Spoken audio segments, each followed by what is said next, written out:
সুন্দরপুর গ্রামে মিসকে শিয়াল তার দুই মেয়েকে নিয়ে বাস করত। বড় মেয়ে শেফা শিয়ালিনী আর ছোট মেয়ে মুন্নি শিয়ালিনী। শেফা দেখতে অনেক কালো ও কুৎসিত ছিল, আর মুন্নি শিয়ালিনী দেখতে অনেক সুন্দরী ছিল। শেফা দেখতে কুৎসিত হলেও তার মনটা ছিল অনেক ভালো, আর মুন্নি শিয়ালিনী তার সৌন্দর্য নিয়ে অনেক অহংকার করত।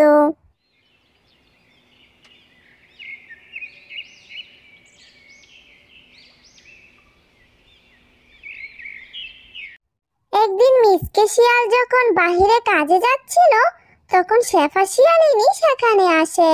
বাবা, ও বাবা, তুমি যে কাজে যাচ্ছ, খেয়েছো কিছু? তোমার খেতে হবে না? মারে, আজ এমনিতেই কাজে যেতে দেরি হয়ে গেছে, তাই আজ আর খাবো না। তুই খাবারটুকু রেখে দে, আমি কাজ থেকে ফিরে এসে খেয়ে নিব।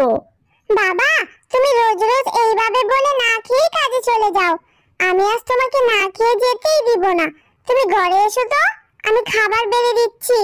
ঠিক আছে মা, খাবারটা বেড়ে দে। তুই যখন এত করে বলছিস, আমি কি না খেয়ে যেতে পারি?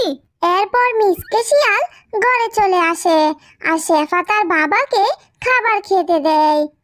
বাবা, ঘরে যে বাজার সদাই কিছুই নেই, তাই তুমি কাজ থেকে ফেরার পথে বাজার করে নিয়ে এসো। ঠিক আছে মা, তুই কোনো চিন্তাই করিস না।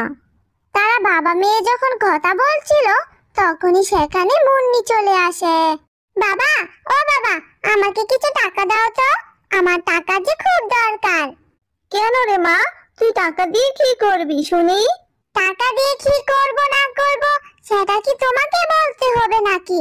কই, দিদি যখন তোমার কাছে টাকা চায়, তখন তো তুমি এইভাবে বলো না, আর আমার বেলায় তোমাকে কৈফিয়ত দিতে হয় কেন বলো তো? কারণ তোর দিদি তোর মতো অযথা টাকা নষ্ট করে না, বুঝেছিস? ও অনেক মিতব্যয়ী, আর ও তোর মতো এত অপচয়কারী নয়। বাবা, আমিও যাতা খরচ করি না, বুঝলে? আমি তো lipstick, nail polish, cream, shampoo এইসব কিনি। এইসবকে তুমি যাতা খরচ বলছো বাবা? আর দিদির সাথে আমাকে তুলনা করছো কেন? হ্যাঁ, সে তো আমার মতো এত সুন্দরী নয়, তাই না? মুন্নির এইসব কথা শুনে মিসকে শিয়াল অনেক রেগে যায়, আর মুন্নিকে বলে, মুন্নি, তুই আর কখনো তোর দিদিকে ছোট করে কথা বলবি না, ও অনেক ভালো। আর শোন, তোকে আমি আর কোনো টাকাই দিব না। বাবার এমন কথা শুনে মুন্নি অনেক মন খারাপ করে, আর রেগে মেগে সেখান থেকে চলে যায়, আর বাহিরে গিয়ে অনেক কাঁদতে থাকে। তখন সেখানে শেফা কিছু টাকা নিয়ে যায়। মুন্নি বোন আমার, বাবার কথাতে একদম মন খারাপ করিস না। বাবা তো আমাদেরকে অনেক ভালোবাসে, তাই না? তুই আমার এই জমানো টাকাগুলো নে, তোর যা যা দরকার তুই কিনে নে। শুন দিদি, তুই একদম দরদ দেখাতে আসবি না, এই বলে দিলাম। তোকে একদম সহ্য হয় না আমার। খুব ভালো সেজে থাকিস বাবার কাছে, তাই না? আর আমাকে ছোট করতে তোর খুব মজা লাগে। আসলে আমি বুঝতে পেরেছি তুই আমাকে খুব হিংসে করিস, আর এই জন্যই তুই এসব করিস। তুই এসব কি বলছিস বোন? আমি তোকে হিংসে করতে যাব কেন? কারণ তোর থেকে আমি অনেক বেশি সুন্দরী। তুই তো আমার মতো এত বেশি সুন্দর না।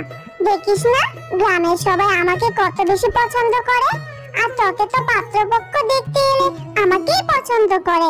তাই তুই আমাকে অনেক হিংসে করিস। মুন্নির এইসব কথা শুনে শেফা অনেক কষ্ট পায়, তাই টাকাগুলো সেখানে ফেলেই চলে যায়। আরে, এটা দেখছি টাকাগুলো ফেলেই চলে গেছে। ভালোই হয়েছে, এইবার এই টাকা দিয়ে অনেক কিছু কিনতে পারবো। খুব আমাকে কাঁদিয়েছিলি না, এবার আমি তোকে কাঁদালাম। এই কথা বলে মুন্নি অনেক হাসতে থাকে, আর এইভাবেই কয়েকদিন কেটে যায়।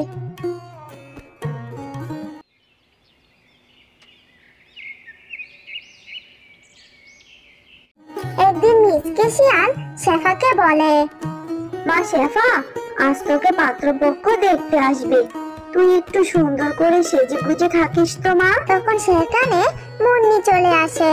মা মুন্নি, শোন, তোর দিদিকে আজকে পাত্রপক্ষ দেখতে আসবে, তুই একটু তোর দিদিকে সাজিয়ে রাখিস তো। বাবা, তোমার এই কালো মেয়েকে সাজিয়ে রাখলেই কি সুন্দর হয়ে যাবে বলো তো? কাকের ডানায় পাখা লাগালেই কি কাক ময়ূর হয়ে যায় নাকি? তোমার এই মেয়েকে যতই সাজিয়ে রাখি না কেন, পাত্রপক্ষ কিন্তু আমাকেই পছন্দ করবে। এইসব কথা শুনে মিসকে শিয়াল অনেক রেগে যায় আর সেখান থেকে চলে যায়। তখন শেফা অনেক কষ্ট পায়।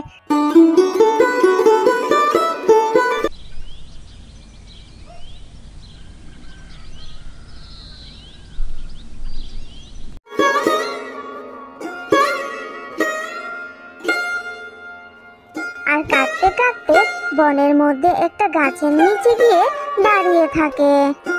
আর ঠিক তখনই সেখানে একটা পরী আসে। কি ব্যাপার মেয়ে, তুমি এইভাবে কাঁদছো কেন, আমাকে বলো। তারপর শেফা পরীকে সবকিছু খুলে বলে। আর সব কথা শুনে পরীর অনেক মন খারাপ হয়। তারপর পরী জাদু করে একটি গাছ নিয়ে আসে। আর সেই গাছে অনেকগুলো সাবান ছিল। এই নাও জাদুর সাবান গাছ, এই গাছের সাবান তুমি মাখলেই অনেক সুন্দর হয়ে যাবে। তোমার যখন প্রয়োজন হবে তখনই তুমি এই গাছ থেকে সাবান নিয়ে যেও। এই সাবান তোমার গায়ে মাখলেই তুমি অনেক সুন্দরী হয়ে যাবে। আর এই গাছটা আমি অদৃশ্য করে রাখবো। তোমার যখন প্রয়োজন হবে তখন এসে ডাকলেই গাছটি দৃশ্যমান হয়ে যাবে আর গাছে সাবানও থাকবে। এই সাবান ব্যবহার করলে তুমি অনেক সুন্দর হয়ে যাবে। এই কথা বলে পরী অদৃশ্যমান হয়ে যায়। এরপর শেফা গাছ থেকে একটি সাবান নিয়ে শরীরে মাখতেই অনেক সুন্দর হয়ে যায়। এ মা, আমি তো অনেক সুন্দরী হয়ে গেলাম। এবার মনে হয় বোন আর গ্রামের কেউ আমাকে কালো বলে অপমান করবে না। আমার যে ভীষণ খুশি লাগছে।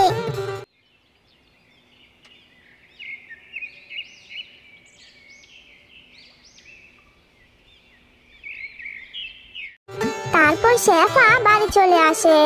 আর শেফাকে দেখে তার বাবা ও বোন অবাক হয়ে যায়। তারপর শেফা তাদেরকে সবকিছু খুলে বলে। সবটা শুনে মুন্নি মনে মনে ভাবে, আরে এই দিদি তো দেখছি আমার থেকে বেশি সুন্দরী হয়ে গেছে। এবার আমার কি হবে? আমিও যাব সেখানে। এরপর মুন্নিও সেখানে যায় ও গাছকে দৃশ্যমান হতে বলে। তারপর গাছ দৃশ্যমান হলে মুন্নি সেখান থেকে একটি সাবান নিয়ে মুখে মাখতেই মুন্নি অনেক কালো হয়ে যায়। আর মুন্নি নিজেকে দেখে অনেক কাঁদতে থাকে। আর ঠিক তখনই সেখানে শেফা ও পরী আসে। সবকিছু শুনে শেফা পরীকে বলে, পরী, দয়া করে তুমি আমার বোনকে ঠিক করে দাও। আমার বোন তো ভুল করেছে। পরী, দয়া করে আমার বোনকে ঠিক করে দাও। না শেফা, তোমার বোন অনেক অহংকারী ও লোভী। আর লোভীরা এই সাবান ব্যবহার করলে কালো হয়ে যায়। তাই তো সে তার পাপে শাস্তি পেয়েছে। লোভের শাস্তি এমনই হয়। মজার মজার গল্প পেতে লাইক, কমেন্ট, সাবস্ক্রাইব করতে ভুলবেন না। আর গল্পটি কেমন লাগলো অবশ্যই কমেন্টে জানাতে ভুলবেন না।